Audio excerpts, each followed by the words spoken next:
know so far about the P. Diddy case and the allegations against him explained in less than 7 minutes. So it turns out that the red flags revolving Sean Combs, also known as P. Diddy Puff Daddy Puffy, have been prevalent since the start of his career. So it's shocking that he was able to get away with everything for so long. So Puffy actually started working in the music industry at a very young age and had his own record label, Bad Boy Records, by the age of 24. Diddy's label, Bad Boy Records, and a West Coast label called Death Row Records were rivals during the 90s East Coast, West Coast hip-hop rivalry, and what started out as maybe just friendly competition quickly turned deadly, and multiple people that were in the middle of it ended up being murdered, including Tupac Shakur and Biggie Smalls, and both of their deaths Diddy has been rumored to be in the center of since the late 90s. During Diddy's entire career, he's been sued and arrested for multiple violent crimes and has never been held responsible. He either was acquitted or the charges were dropped or he was able to pay people off. In one of these incidents, 3 people were shot in a crowded nightclub, and P. Diddy and his then girlfriend J-Lo were both arrested for it, but neither of them ended up serving any time. Since everything has come out, people have really been side-eyeing J-Lo and also anyone that used to hang out with P. Diddy and go to his parties. I honestly would not be surprised if P. Diddy is offered a plea deal and half of Hollywood end up getting arrested. When Diddy was 38 years old, he signed a 19-year-old artist named Cassie Ventura to his record label Bad Boy Records, and he was obsessed with her from the beginning. Remember, he's 38 and she's only 19 years old, and he would not take no for an answer. The two of them did date for about a decade, but I would not say that this relationship was consensual. This was definitely a forced relationship. He was able to pretty much dangle her career and all of her dreams in her face if she would not comply and obey him. Diddy would also force Cassie to take substances against her will and would often SA her. He would often also force her to take these substances and then sleep with other random men while he either watched or recorded them. These are what Diddy called freak-offs, and these would often last several days, and afterwards Cassie would need to be hooked up to IV liquids because she was so dehydrated. Just think about it. And we ended up finding out later on that Cassie was unfortunately not the only victim of these freak-offs. Cassie was also not allowed to work on her music, which was her passion, unless she participated in these freak-offs. Cassie was often also brutally beaten by P. Diddy if she would not comply, and in 2016, Diddy attacked Cassie in a hotel and then paid the hotel staff for the surveillance footage, which has now been leaked online. And in 2018, Cassie did luckily escape Diddy's abuse. And then in 2022, the state of New York passed the Adult Survivors Act, which gave victims a 1-year window to hold their abusers accountable, even if the statute of limitations had already passed. And this was the same act that found presidential candidate Donald Trump liable in an essay that he committed in 1996. So in November of 2023, under this act, Cassie filed a lawsuit against Diddy, and this would be the beginning of the end. In this lawsuit, Cassie accused Diddy of physical and psychological abuse as well as SA, also that he used to force her to take substances against her will and then force her to engage in SA acts with other random men. Also accused Diddy of trying to kill multiple people, including an incident where Diddy held a woman by her ankles off a 24-story building. Following Cassie's lawsuit, 3 more victims of Diddy ended up filing their own lawsuits against Diddy, and these were underage people accusing him of SAing them and drugging them. And then, like I'm sure all of you guys know, in March of 2024, Homeland Security got a warrant to raid Diddy's homes in Miami and LA in an SA trafficking investigation. They ended up finding and taking with them a lot of evidence. This was technology, this was recordings, and also infamously, they found over 1,000 bottles of baby oil and lubricant, as well as a bunch of adult toys. Extremely recently, on September 16th, 2024, P. Diddy was arrested in New York on charges of SA trafficking, racketeering, conspiracy, plus some other charges. He has pled not guilty. He seems very confident that he will be found not guilty. So far, his bail has been denied, and the prosecution is very confident that they have plenty of evidence against him to convict him. If P. Diddy is found guilty, he is facing life in prison with a minimum sentence of 15 years in prison. And since then, over 120 victims, both male and female, have come out with their own accusations against P. Diddy, 25 of which were only minors, with the youngest being 9 years old. So this was actually really hard to research, which is why it's taking me so long to make this video. I feel like things are coming out every other day. There's also been a lot of rumors, but I do want to address 2 of those rumors. So we all know who Usher is. Turns out when Usher was only 13 years old, Diddy, who was an adult at the time, had legal guardianship over 13-year-old Usher. And there has been rumors that Diddy had essayed Usher when he was a child, literally 4 years. Also, when Justin Bieber was 15 years old, he used to hang out with P. Diddy. Allegedly, he would go to parties with P. Diddy when he was only a minor, spend days on days with him at a time. I've seen a concerning amount of people on social media say that Justin Bieber needs to come out and say if anything happened with him and P. Diddy. I hope I don't see any of those comments on this video. Victims never owe you a statement. Justin Bieber wants to come out and say something one day. That's completely up to him. The man has a baby on the way also, so please just leave him alone. Don't leave any of those comments here. I just wanted to address that because I've been seeing a concerning amount of people say that Justin Bieber needs to make a statement. That's all I have for right now. I'm really interested to get your guys' take on this. How deep do you think this is? Also, how many people you think are involved in this that are like A-list celebrities, household names? Also, do you think that he will be sentenced to life in prison? I know that's what we're all fingers crossed hoping for. Let me know all your thoughts in the comments, and while you're there, please let me know what case you want to see me cover next. I love you guys so much, and I will see you guys tomorrow with another video. Diddy sued for allegedly dangling a woman off the 17-story Los Angeles balcony, bro. What in the New Jack Diddy is going on here, bro? Your man was really wilding. So the lady said that Diddy said he called himself the devil, and he told her he could kill her. And she said she was terrorized, and she has long-lasting harm. He caused long-lasting harm and terror on her life, and she's suing him for $10 million. That's crazy. But Diddy, you wild. Like, you was really out here putting hands and feet on women, bro. Like, forget about Cassie, bro. I mean, not forget about Cassie, but Cassie was one situation, bro. You really dangled a woman off a 17-story balcony, bro? Like, a woman, like, that's crazy, bro. Like, yo, these stories is getting crazier and crazier as they come. No Diddy. But bro, I don't know what victim we at. Like, we at like a victim 1,000. This is like the 1,000th victim. And they all got different stories, bro. This is crazy, bro. Nasty fucking work. Diddy's bodyguard just recently passed away, and get this, allegedly from pneumonia. Which, if you don't know why pneumonia is such a big deal, that is how Kim Porter died. And we all know what the rumor is about Kim Porter. Everybody collectively feels like Diddy had her offed. And the wild thing is, I also heard Diddy apparently knows 5 different people now that have been unalived by pneumonia.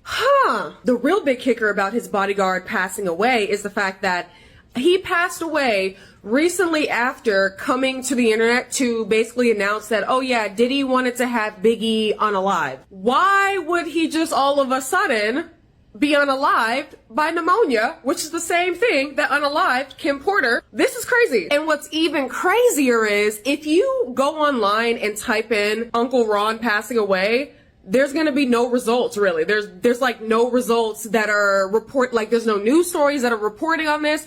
Nobody's talking about it. It kind of seems like it's being swept under the rug intentionally. Now, I definitely want to hear everyone's thoughts on this because this is some shit right now. A fashion designer is suing Diddy for $10 million and alleged abuse over the claims that he hung her over a 17th floor balcony. Let's get into it. So y'all remember in Cassie's lawsuit how she talked about that a friend of theirs was hung over a 17th floor balcony. And at first, it was rumored to be the rapper Wale. However, Wale's team denied the rumors and said that it wasn't true. It wasn't him. But Cassie's friend Tiffany Red came out stating that the person that was hung over the balcony was not a man. It was indeed a woman. So Brianna Bungolan is the friend that Cassie and Tiffany Red was speaking about. So according to the lawsuit, Bungolan and her girlfriend was living with Cassie at the time of the assault. So September 26, 2016, Diddy came to Cassie's apartment, pounding on the door, and he violently stormed into her apartment, intimidating and threatening Brianna Bungolan. The court documents state how Diddy groped Brianna's breast and then overpowered her by dangling her over a 17-foot floor balcony. And witnesses stated as he hung her over this balcony, he yelled at her in an intense, threatening manner. They stated that he shouted, "Do you know what the F you did?" as he still held her over that balcony. So apparently Cassie tried to intervene to stop Diddy, But the situation escalated and Diddy ended up slamming Bungolan into the patio furniture. Allegedly, Diddy has been making threats to Bungolan for a while now, telling her how he's the devil and that he will unalive her. And Bungolan believed that that day of Diddy's assault, he was making good on his threats. Bungolan is seeking $10 million in damages for emotional distress she alleges to have suffered. Brianna, I pray you get justice. And courts, don't let his ass out. Let his ass suffer. Let me know what y'all think about the story in the comments.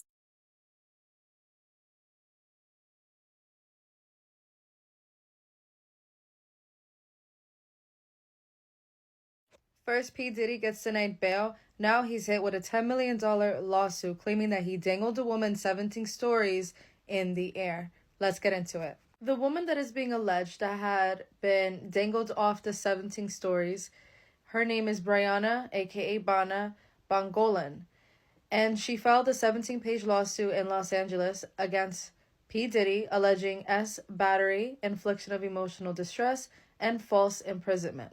It's being reported by the Rolling Stones that she is seeking $10 million in damages for the lasting emotional distress that she claims she has suffered. The lawsuit was filed in LA Superior Court on November 27th. The time frame from the alleged dangling happened on September 26, 2016. And he dangled her off a 17-story high balcony and then slammed her into the patio furniture on the building. His outrageous and abhorrent conduct violated Ms. Bungolan's fundamental dignity, bodily autonomy, and sense of safety. The document goes on to detail that Bungolan and her girlfriend were staying with the singer when an enraged Combs showed up pounding on the door. This event was the culmination of a series of threats, intimidation, and violence that colored many of Ms. Bungolan's interactions with Combs from the day she met him. She also claims that she witnessed Combs put his hands on Cassie, but not before he threatened and intimidated her. And while he was dangling her, he allegedly yelled this at her: mother effer, devil, and that he could hurt. And the way he grabbed her, says he grabbed her by, I can't believe that. This man is literally insane. I don't know if this is real. I feel for her because this story is wild, insane, and extremely intense. Diddy is never getting out of prison. He's going to rot there. These allegations are unheard of at this point. Let me know what you guys think in the comments. Diddy was tampering with a witness that he hired for the freak-offs. So the government just came out with their motion to the judge on why the judge should deny Diddy's bail. And honestly, it's looking like Diddy might just be spending Thanksgiving behind bars. The government is talking about everything, baby, and we are learning so much from this motion. And the government is explaining how Diddy has obstructed justice for allegedly many years. The first thing that the government brings up is Diddy allegedly obstructing justice back in the 1999 nightclub incident, y'all. Diddy was acquitted of this, but they talk about Diddy's driver at the time, Wardell Fenderson, who testified against Diddy, who said that he bribed him $50,000 to take ownership of that weapon. And the government is saying that they are continuing to investigate this. Oh my gosh. The jury now appears to be focusing on the possession and bribery charges against Sean Puffy Combs. This afternoon, jurors sent the judge 2 notes, one of which asked for a transcript of a phone message Combs left Wardell Fenderson, once his driver, now the prosecution's star witness. During the trial, Fenderson testified that Combs was armed the night of the shooting at Club New York, and later pressured him to claim ownership of a pistol police found when they pulled over Combs' Lincoln Navigator as it fled the shooting. And I just want to make you feel comfortable, you know what I'm saying? Make your family feel comfortable. What exactly Combs meant by that is in dispute, but the prosecution claims the rapper offered Fenderson $50,000 or a diamond ring to take the rap for the gun. Diddy allegedly bribed security officers with $100,000 in cash to destroy evidence of a brutal assault on a female victim, which we know is Cassie, while they were at a Los Angeles hotel for a freak-off. The defendant, Diddy, bribed hotel security officers $100,000 to make the original video go away. In doing so, the defendant relied on intermediaries to reach out to security staff and help carry out a cover-up. This act is alleged as a part of the bribery racketeering conspiracy. And then they get into a victim who filed a lawsuit in 2023, which I think is allegedly Cassie, which they allege many other things and that the victim participated in a freak-off that was non-consensual. The defendant made multiple efforts to interfere with victims and witnesses by feeding those individuals false narratives regarding the defendant's criminal conduct. Former and current security staff repeatedly call a former employee, Employee 1, who had witnessed firsthand the defendant's abuse of the victim. These security staffs told Employee 1 in sum and substance that what she had observed was a normal relationship. Around the same time, the defendant recorded 2 phone calls with a different victim, Victim 2, in which the defendant attempted to feed Victim 2 a false narrative regarding Victim 2's involvement in freak-offs, namely that they were consensual. The defendant has deleted messages between himself and the key witness, including a grand jury witness and Victim 2 in this criminal case.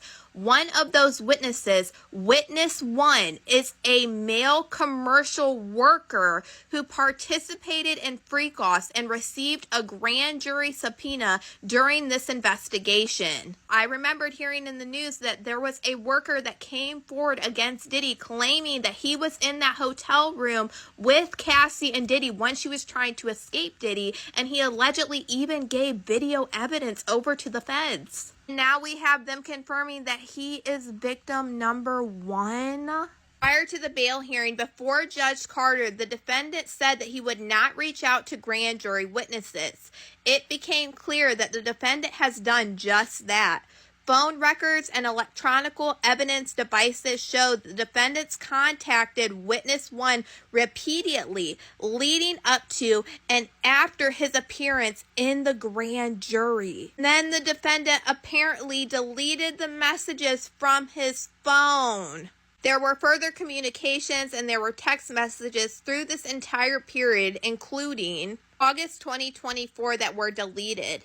In the lead up to his arrest, the defendant appeared to have deleted messages with Victim 2, including and related to the significance of payments that he was continuing to provide Victim 2. And then they go on to talk about how in jail that he was using other inmates' POC numbers and contact me ASAPs. And they said that while at the MDC, the defendant has instructed family members and third parties to contact multiple potential witnesses and victims. The defendant has provided these instructions to others by using unauthorized means of communication as described above, which are difficult to monitor, often using coded language. Potential victims and witnesses that the defendant has instructed others to contact include former romantic partners and former employees, most of whom have experienced or witnessed the defendant's significant violence. At the November 22nd, 2024 hearing, the defense counsel argued that these contacts went through attorneys. However, that is simply not the case. For example, the defendant asked a family member to call Victim 2. The defendant also had a family member three-way, a co-conspirator, and the defendant and the co-conspirator used coded language. Maybe they end this big. It says, it cannot be ignored that the defendant's proclivity for obstruction appears to have continued as recently as last week in court, when it appeared that the defendant provided falsified documents to the court during a hearing that was to address his accusations of government misconduct. They're talking about the notes that the judge made the government throw out because Diddy said that these were on top of a manila folder that had the word legal on it, and that is client-attorney privilege. And then the next day, the judge reviewed the photographs that the feds took before they took all of this stuff, and there was no legal on this manila folder or anything. And then during the hearing, Diddy and his team presented the judge with this document that had legal on it. So they're saying that he wrote legal on this document after the fact. think the government came out swinging with this motion compared to Diddy and his lawyer's motion. Their motion was honestly quite simple, and it was kind of funny because they only said that Diddy has a right to contact witnesses, even though he won't. He agreed that he won't, but also it's his right to do so as long as he's with counsel. In my opinion, I feel like the government hit a home run with their motion to the judge because, baby, they're laying it all out front and center, and it is very well documented, baby. I actually love this right now. So to me, it is seeming like Diddy might just be spending Thanksgiving in jail, and I am hoping that this judge will give us the answer that we all want to hear, because it is my birthday. So Mr. Judge, make my birthday wish come true and just come tell me that, Diddy, you have been denied bail, because that is what I want to hear. But y'all let me know what you guys think about all this in the comments. Yo, you guys, did you guys know about this? Somebody else is coming forward and suing the diddler.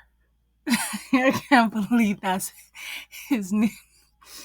Suing him for $10 million, hanging her off the balcony. Yo. Whoa, do you guys think that she's gonna get this money? Do you guys think this is really true? And that, what do you guys think? Because it seems like everybody's coming out of the woodwork now with a lawsuit. No matter where, what, when, or anything. It's insane. This is really insane. I guess these Diddy parties are something else, and hell, partying is one hell of a drug. I guess you don't cross Diddy while he was out, because you'll get done up. You guys, this is wild. This is really wild. 17 feet, 17 stories. I do not know. But that is scary, to be hung like that by a man. And I don't even think Diddy did it himself. I think he had somebody else hanging her over the balcony. That's what I think. And he was just giving orders. That's what I think. But hey, I don't know. I wasn't there. That's right, mommy. Doobie doobie doobie doobie do. See, even the baby knows. There's something going on. But we'll see when something comes out, because this could be another fake story, just like the last woman. But hey, we don't know yet. So this is going to be, we just keep this on our suspicion list until more facts come out about this. Because like they say, you can't believe everything that hits the internet. And I don't believe yet until something is proven. Well, have a great day, YouTube. And you guys, please leave a comment below and what you guys think about this. And where do you guys think this is going to go? And do you guys think if this woman is telling the truth, do you guys think she should get 10 mil? Hell, I wouldn't only want 10 mil. Shit, I probably want the whole thing. Because I was fearing for my life. You had me hanging over a balcony. Hell, there's cameras everywhere. Why would nobody filming this? But, what do I know? I would sue for more. And I probably wouldn't have waited so long like other people. But, hey, I'm never in these situations. So, let me know in the comments below. Have a great day, YouTube.